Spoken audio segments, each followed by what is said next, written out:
नमस्कार सांग माने जय जगन्नाथ पाखे आसिलानी सावित्री व्रत पाखे आसिले सधवा नारी माने बहुत खुशी हो जाती। आज आम सावित्री व्रतर संपूर्ण पूजा विधि विषय जानिबा। सावित्री व्रत हेउची ओडिया विवाहित नारी मानकर बहुत बड़ पर्व। सावित्री व्रत प्रतिवर्ष ज्येष्ठ मास अमावास्या तिथि रे पड़ी थाए। चलित वर्ष व्रत मे 26 तारिख रे पड़ुछि। सावित्री व्रत दिन सधवा नारी माने जेते श्रृंगार करिवे सेते भल होइथाए। एही व्रत को निष्ठार सहित पालन कले बहुत भल होइथाए। स्वामींकर दीर्घायु कामना करी सावित्री व्रत पालन करा जाए। जने सधवा नारी बंचिथिबा पर्यंत हाथ शंखा सिंदूर रहिबा पई व्रत निष्ठार सहित पालन करिथाए।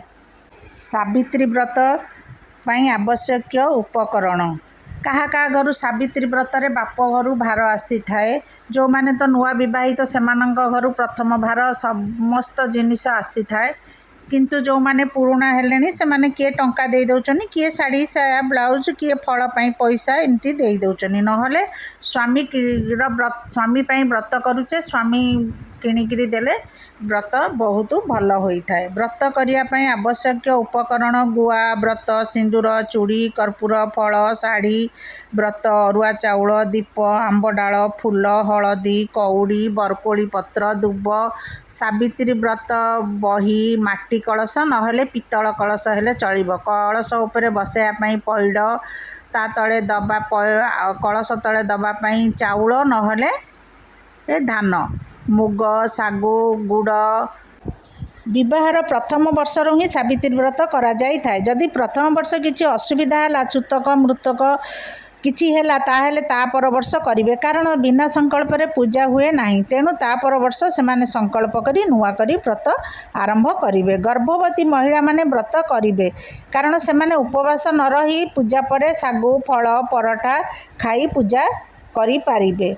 धर्मराज जम राजा सत्यवानଙ୍କର जीवन फेराई देइथिले, सेथिपई राणी जम देवतांको पूजा करी तांको पछरे जाई सत्यवानଙ୍କୁ फेराई आनिथिले।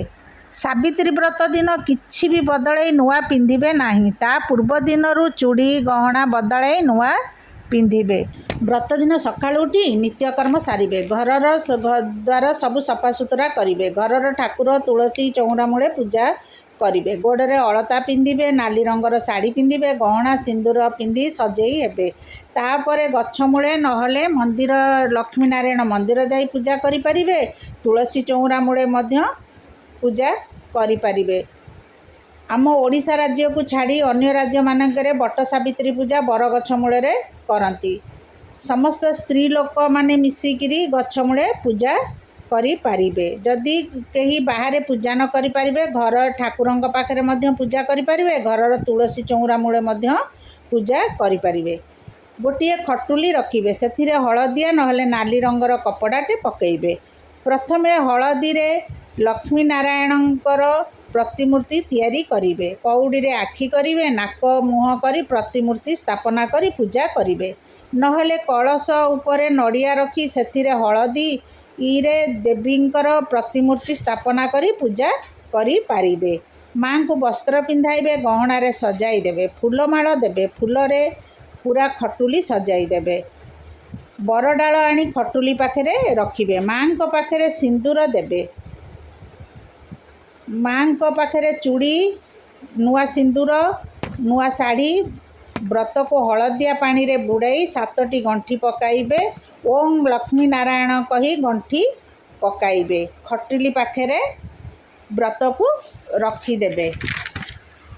हाथ रे पानी ओम लक्ष्मी नारायण कही संकल्प करिबे। स्वामी और घरर परिवार मानकर दीर्घायु कामना करी संकल्प करी गुआ को खटुली रे रखिबे।